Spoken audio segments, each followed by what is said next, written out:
Chaque jour, 50 chiens sont euthanasiés en Espagne.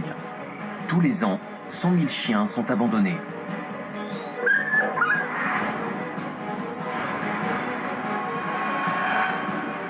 César Millan dirige la plus grande campagne contre l'abandon jamais lancée en Espagne. Regardez ce visage. Ne nous laissez pas tomber. Il a été trouvé dans la rue, tout seul. Chaque semaine, César va rééduquer un chien. Allez, l'Espagne! Très souvent, on ne comprend pas ce qu'un chien cherche à nous dire. C'est pour ça qu'ils finissent par être euthanasiés. Sa mission, trouver le maître parfait. Tu es fait pour moi. Il ne m'a même pas regardé. Il a tracé sa route. Chaque chien doit trouver le maître qui lui convient. Moi? C'est toi qui es censé l'adopter. Je t'ai montré comment faire. C'est pas un jeu. Je le brossais à l'envers. C'est trop dur, j'y arrive pas. Un seul mot d'ordre, enseigner au futur maître à se comporter en véritable chef de meute. César Millan est à la recherche d'un foyer pour Barquito, un chiot qui s'est retrouvé aux mains de Pomi d'une façon bien étrange. Ça arrive souvent.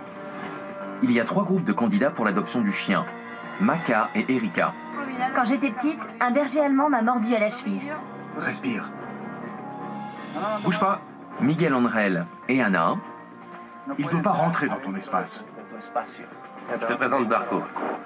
Et une famille de magiciens menée par Javier et Valeria. Reina fait ça avec la nourriture. Ils veulent se faire respecter. Barquito sera adopté par l'une de ces 3 familles. Et le dernier mot appartient à César Millan. Béatrice d'Orléans veut participer à cette grande cause et se propose d'adopter un chien avec l'aide de César Millan. Mais ses petits-enfants et elle doivent tout d'abord dresser leur beagle, Taco. Je ne peux pas. Ne faites pas ça. On sent très souvent que le chien est sur le point de mordre.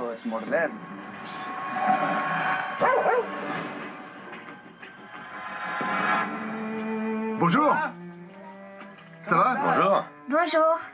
Aujourd'hui, c'est à toi et à ton papa de me dire comment on peut aider ce chien.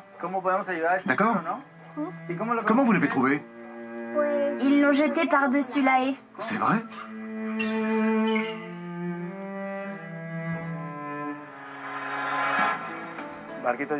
Barquito est arrivé parmi nous au cours des dernières vacances. Quelqu'un l'a jeté par-dessus la haie, sans le moindre scrupule. Vu la hauteur, le chien aurait pu se blesser. Sans compter qu'à ce moment-là, il était plein de puces. Il avait des parasites dans l'organisme. Il était vraiment en piteux état. Les gens ont la mauvaise habitude de prendre de tout petits chiots parce que c'est mignon et que les enfants s'amusent bien avec. Mais une fois les vacances terminées, les gens n'hésitent pas à les mettre dans des bennes, à les abandonner dans un champ ou à les attacher à un arbre. On voit toutes sortes de choses. Ils préfèrent les abandonner plutôt que de leur trouver un nouveau maître. Quand il était un peu plus petit, il mordait tout le temps. En plus, il me sautait dessus et me tirait les cheveux. Il m'enlevait l'élastique.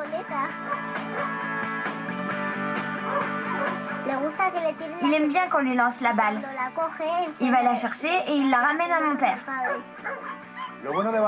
Ce qu'il y a de génial avec Barquito, c'est que c'est comme un enfant à la maternelle. C'est un âge où ils apprennent avec une grande facilité. Ils n'ont pas besoin d'être dressés pour obéir à des ordres. Ce qu'il y a de plus intéressant, c'est d'essayer de deviner quel genre de chien ce sera, une fois adulte.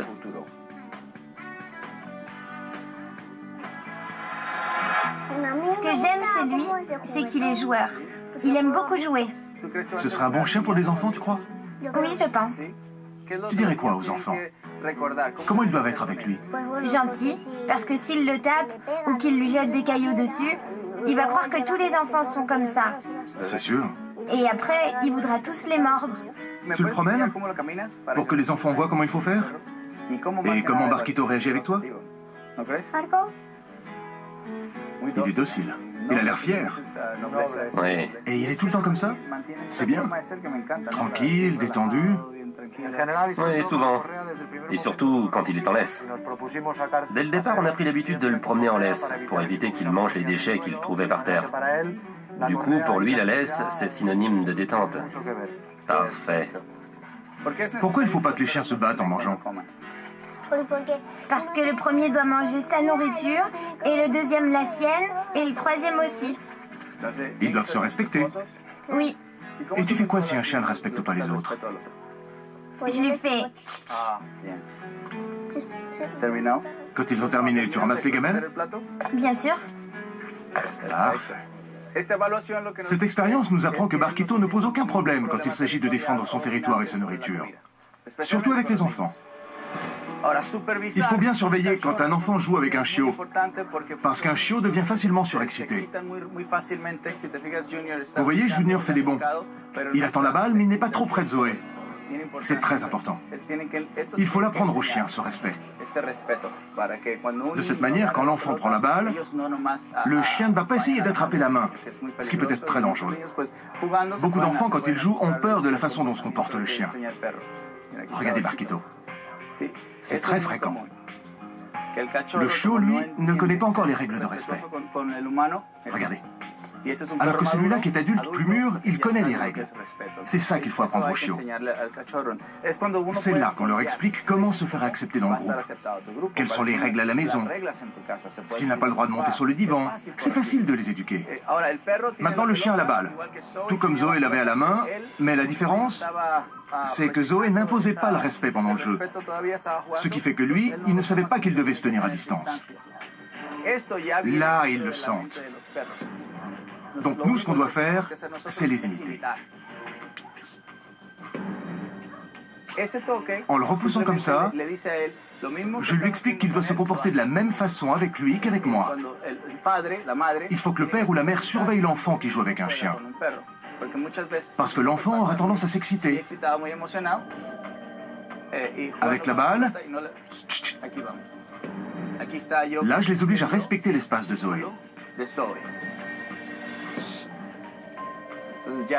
Il faut leur apprendre qu'il faut respecter un enfant avec une balle autant qu'un autre chien avec une balle. Vous voyez comme Barquito, instinctivement, sait qu'il doit respecter les autres chiens, alors qu'il ne sait pas qu'il doit respecter les êtres humains. Junior nous a bien aidés. Grâce à lui, on a pu apprendre à Barquito à répliquer le comportement qu'il avait avec lui lorsqu'il se trouvait en présence de Zoé. Maintenant qu'on connaît un peu mieux Barquito et qu'on a joué avec lui, on va essayer de lui trouver une famille.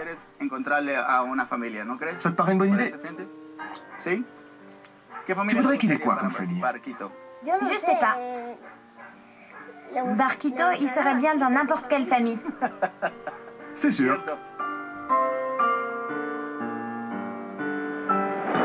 Barquito a besoin d'un foyer. Il va bientôt découvrir les 3 groupes de candidats.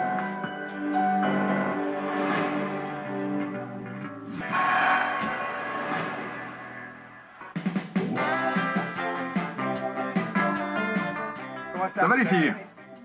Ça va bien? Enchantée. Comment tu t'appelles? Macarena. Macarena. Et toi? Erika. Enchanté. On est ensemble. Roméo, on l'appelle l'humain, parce qu'il fuit la compagnie des autres chiens. Il s'assoit sur le divan, il s'assoit sur une chaise quand on va au resto. Il mène une vie d'humain, pas de chien. Eda, c'est la fouineuse, parce que dès qu'elle débusque quelque chose qui lui plaît, elle fonce dessus et elle nous le ramène. Et enfin, il y a le tueur, Ekaina. Parce que dès qu'un chien l'approche, il attaque. C'est arrivé 3 fois. 3 fois? Et dans ces cas-là, vous faites quoi? On panique, on peut pas le maîtriser. En plus, j'ai la trouille des chiens, petits ou gros. Quand j'étais jeune, un berger allemand m'a mordu à la cheville. Alors depuis, je peux rien faire contre ça. Les dresseurs que vous avez vus se sont concentrés sur toi? La dernière dresseuse, oui. Ils ont fait venir un jeune berger allemand et un autre qui était adulte. Ils lui ont confié le grand pour qu'elle le promène, mais Mais quoi? ça n'a rien changé. Tu comprends que ta phobie vient de ce que tu as vécu dans le passé. Et à cause d'Ekaina. S'il mordait pas autant, je serais plus tranquille. Je pense que parfois l'énergie qu'on dégage, ça peut être la cause du problème. Comme par exemple avec Ekaina. Quand elle part se promener avec lui, comme le chien sans sa peur, je crois qu'il cherche à la protéger. Je voudrais te voir face à un gros chien. Je partirai en courant. Si on doit te présenter un chien, c'est important que tu essaies de modérer ta peur pour que tu te sentes en sécurité. Plutôt que de travailler avec les chiens, je me suis concentré sur Erika pour l'aider à se remettre de son expérience passée. Pour qu'aujourd'hui elle envisage le fait que les chiens sont capables de réagir autrement. Que c'est possible. Respire. On y va. Voilà, c'est bien. Tout va bien. On respire, on se détend. Un berger allemand. Un copain à toi. Oui, je l'ai vu dès qu'on est entré. Viens, on va faire connaissance. Elle s'imagine qu'elle va se faire mordre, que le chien va l'attaquer et la terroriser. C'est une peur qui se transmet. On lit la peur sur son visage. Son inquiétude est flagrante. Le mieux quand un chien comme ça s'approche, c'est de se détendre. Si tu es tendu, le chien est attiré et là, ça peut mal finir. Tu l'as regardé comment, à ton avis? J'en sais rien. Comme ça. On dirait quoi? Que je lui dis, tu vas faire quoi? Exact. Que tu te méfies de lui. Donc un chien qui se promène tranquille et qui croise une personne qu'il regarde de cette manière, il va se dire, cette personne se méfie de moi. Le chien réagit en fonction du message que tu lui envoies. On ne peut pas baratiner un chien. On ne peut pas lui dire, la pauvre, elle s'est fait mordre quand elle était petite, c'est pour ça qu'elle a peur. Un chien ne peut pas le comprendre.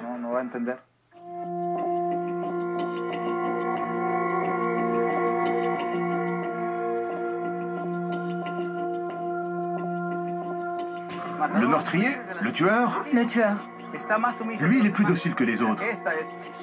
C'est celui-là qui est véritablement au cœur du problème. La laisse, ça fait que les exciter parce qu'ils ont l'habitude de... C'est sûr. On va commencer par une petite promenade et il n'y aura pas de bagarre. Ce sera ignore-le, mais reste dans le coin. On entre. Regarde. Elle est curieuse, elle.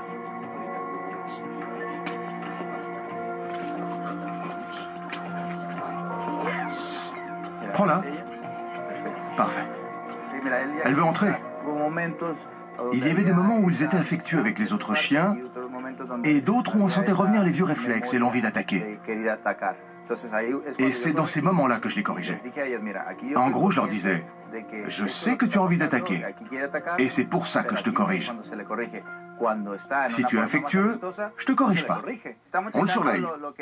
Là, il a une attitude normale. Il recule la tête. Là, je lui dis simplement, pas si vite. Mais il n'était pas agressif. Il est prêt. Regardez-le. Il a les oreilles en arrière. Il rentre son arrière-train.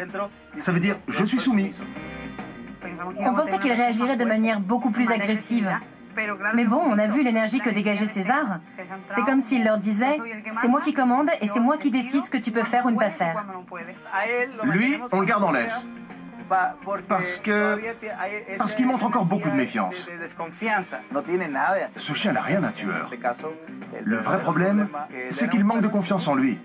Mais en même temps, comment avoir confiance en soi quand on accompagne quelqu'un qui est mort de peur? Il va donc prendre les devants avant de se faire attaquer. Chez les hommes, on peut créer des assassins, mais on peut aussi créer des chiens qui mordent. Je me rends compte qu'effectivement, c'est à cause de moi qu'Ekaïna mord. Il faut que je sois plus détendue, plus calme. Plus sûre de toi. Je dois pas le regarder. Je veux que tu profites de ce moment, tu comprends? Je veux que tu vois que c'est possible. Voilà. Doucement. Eh ben, incroyable. Tu fais plus la même tête. Oui. Quand on se détend physiquement, on se détend aussi psychologiquement et on ressent mieux les choses. Et c'était ça mon objectif. On va rencontrer Barquito. Le peu qu'on a vu avec César, ça nous a beaucoup appris sur ce qu'on dégage et tout ça. Et sur le fait que les chiens doivent se plier à nos volontés et pas l'inverse, comme c'est le cas aujourd'hui.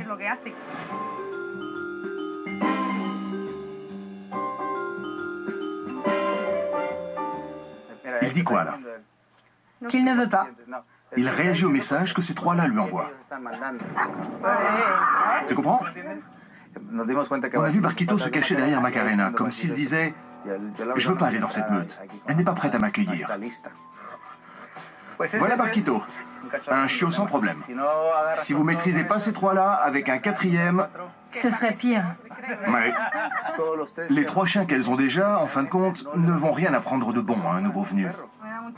C'est dommage qu'on n'ait pas pu améliorer la situation concernant nos chiens. Il s'agit d'intégrer un chien au sein d'un foyer, pas simplement de lui trouver un maître. Personnellement, je ne vous conseillerais pas d'adopter un chien, même si c'était le chien le plus docile au monde. Je ne peux pas prendre de chien tant que je ne sais pas tenir les miens. Voilà un exercice à faire. Quelqu'un tient vos chiens. Et vous faites connaissance avec un autre chien. Ce serait une façon de les aider à se sociabiliser, parce que bien souvent, ils ne veulent pas partager leur maître. César, en fin de compte, nous a dressés pour qu'on soit capable de dresser nos propres chiens. À partir de maintenant, on sera plus sévère avec nos animaux. Surtout toi. Surtout moi. Et toi, en ce qui concerne les gros chiens, tu...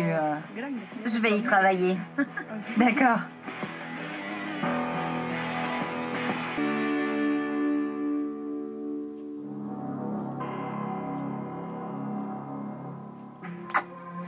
On va te présenter César. Enchanté. Enchantée. Comment tu t'appelles? Anna. Anna? Miguel. Miguel. Félicitations. Merci. Quel bonheur, hein? Je voudrais savoir, lequel de vous deux a le meilleur feeling et comprend le mieux les animaux? J'ai toujours vécu avec des animaux. Moi, j'ai jamais eu de chien. Jamais. Non. C'est pour ça que je suis un peu perdu. En fait, j'ai toujours voulu avoir un chien, mais le problème, c'est que les conditions dans lesquelles je vivais n'étaient pas adéquates. Maintenant qu'on a une maison avec un jardin, un peu de terrain, c'est possible d'avoir un chien.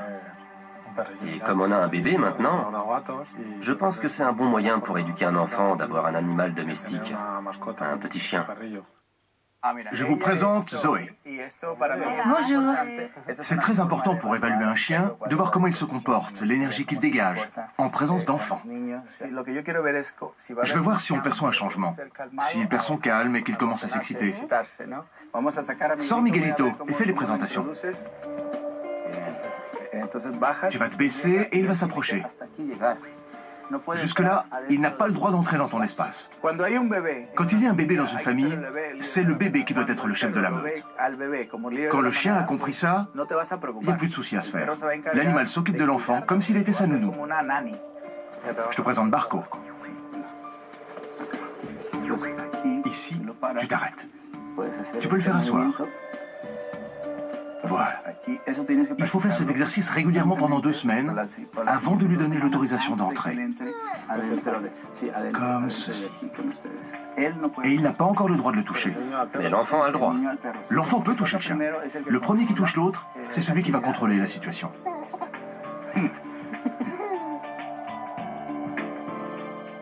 Il manque encore 2 membres de la famille.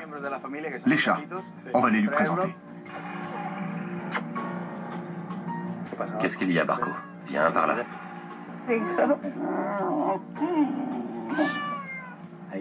Il a un peu peur. C'est instinctif. Il est sur la défensive. Ça réveille son instinct de chien. Je le fais comme ça, simplement pour lui dire d'arrêter. Je lui dis, ne te prends pas la tête, oublie-les. Détends-toi et retrouve le calme que tu avais avant. Au début, c'était un peu tendu pour moi, parce que Barco a commencé à... Il s'est mis à grogner. Oui, c'est ça. Et les chats aussi. La façon dont il met son arrière-train leur indique qu'il est en position de soumission. Dans le langage canin, montrer son arrière-train, c'est se soumettre. C'est bon signe. Là, le chat lui dit « Ne t'approche pas ». Le chat a fait comprendre à Barco qu'il devait se tenir à distance. Ça m'a donné raison. J'ai démontré à Miguel que l'exercice qu'on avait fait avec son fils et le chien, c'était exactement ce que faisait le chat. Le chat dit au chien quand il peut rentrer dans son espace. S'il vit avec vous, ce chien vous laissera le temps d'apprendre. C'est un chien pour débutants, disons. Ça t'a plu? Beaucoup. J'ai passé plus de temps avec ton mari parce que... Oui, parce qu'il est plus mignon que moi. Elle t'aime, hein? Je pense qu'on est de bons candidats.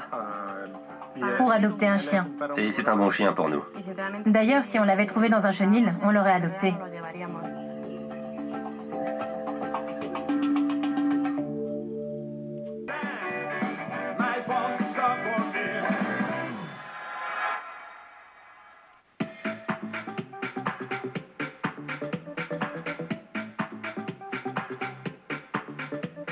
Ça va?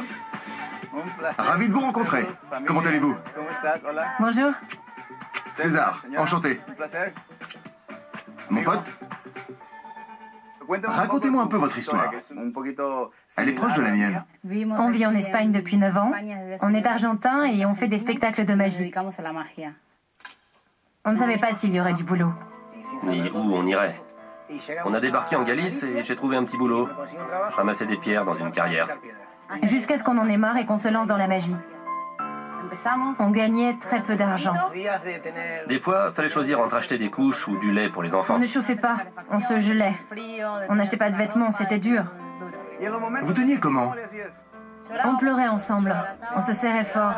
On se serrait fort dans nos bras, tous les quatre. On dormait les uns contre les autres et on pleurait. Et voilà.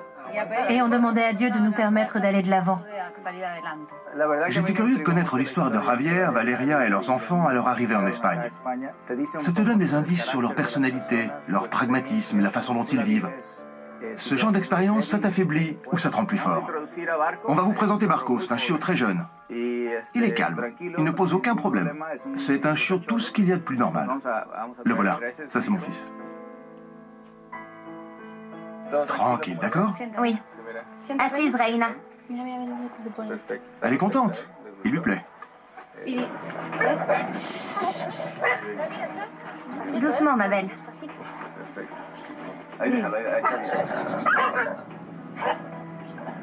Reina,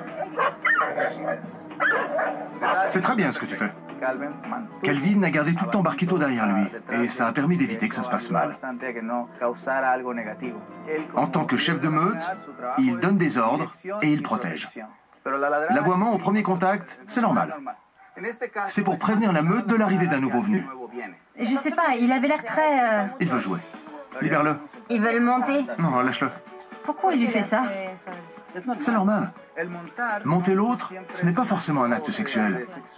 Ça peut aussi être pour jouer ou pour dominer. Il y a 3 significations possibles. Ici, ça signifie « je te domine au point de te monter ». Lui, de son côté, il doit savoir leur imposer une limite. C'est un rite d'initiation. Je ne sais pas pourquoi, mais ils n'ont pas du tout réagi comme ils le font d'habitude avec les autres chiens. Normalement, ils se reniflent, ils font connaissance et ils jouent, c'est tout. Ou ils passent de l'un à l'autre. Mais là, ils ne se quittaient plus. Ils se léchaient, se reniflaient, se touchaient. Vous voyez? Pourquoi il fait ça? Pour délimiter son territoire. Les chiens font passer la discipline avant l'affection. On n'avait jamais vu Dido jouer avant. Il n'a pas arrêté avec Barquito. Il était complètement transformé.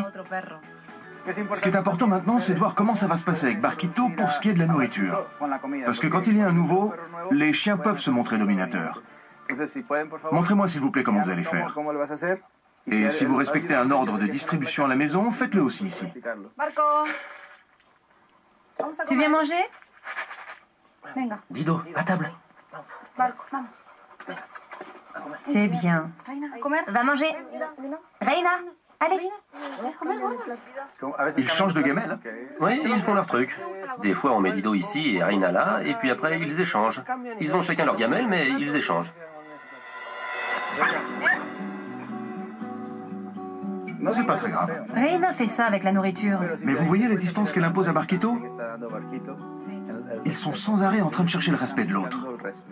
Papa serait ravi d'avoir Barquito. Parce qu'on est 4, et c'est comme si on était 3 à avoir un chien, et lui, il se retrouve au milieu du genre, je fais quoi, moi? Regarde-les, ce sont des cartes normales. Je vais en poser par terre, comme ça. Barco va venir, et la première sur laquelle il va marcher, c'est celle qu'on va prendre. Regarde bien celle sur laquelle il marche. Laquelle? Celle-ci. Je te laisse faire. Celle qu'il a sous la patte avant? Tiens, 4 de trèfle. 4 de trèfle. Eh oui. Je n'ai dans ce paquet qu'une seule carte retournée, que j'ai retournée avant de venir ici. Une seule retournée. Sors-la. Fais voir. Prends-la. 4 de trèfle. Je pense qu'avec les chiens, mes enfants et mon mari, on forme la famille idéale. Il y a de la cohésion, de la compréhension. Les liens familiaux existent vraiment, ça se sent. Et leur façon de s'aimer se transmet aux autres. Ils ont survécu parce qu'ils sont restés soudés. Je pense qu'on est les meilleurs maîtres pour Barquito. Il sera bien chez nous. Ils sont parfaits, 95%.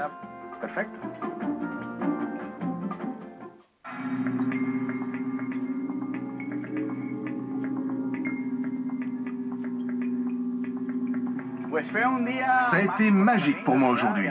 En partie parce qu'on m'a fait un tour de magie. Il y a aussi eu beaucoup de craintes. Mais j'ai surtout senti quelque chose qui me tient vraiment à cœur, qui est la découverte de possibilités. On a pu voir l'innocence angélique à travers ce jeune enfant, mais aussi l'instinct, le besoin d'être accepté par l'autre, ce genre de comportement. Je vais donc me tourner vers Erika et Macarena. Bien entendu, vous reconnaissez que vous ne pouvez pas prendre un autre chien. Je pense que vous vous êtes rendu compte qu'avant toute chose, il était indispensable de faire un travail sur soi-même. Mais le plus important, c'est que vous ayez compris que c'était possible. Vous êtes d'accord avec ça? Oui. La peur est un sentiment très fort. Mais si tu t'entoures de gens qui perçoivent la situation différemment, toi aussi tu peux te mettre à porter un regard différent sur les choses. Tu as vu comme on a formé une équipe tous les deux. Et la façon dont ton comportement a changé.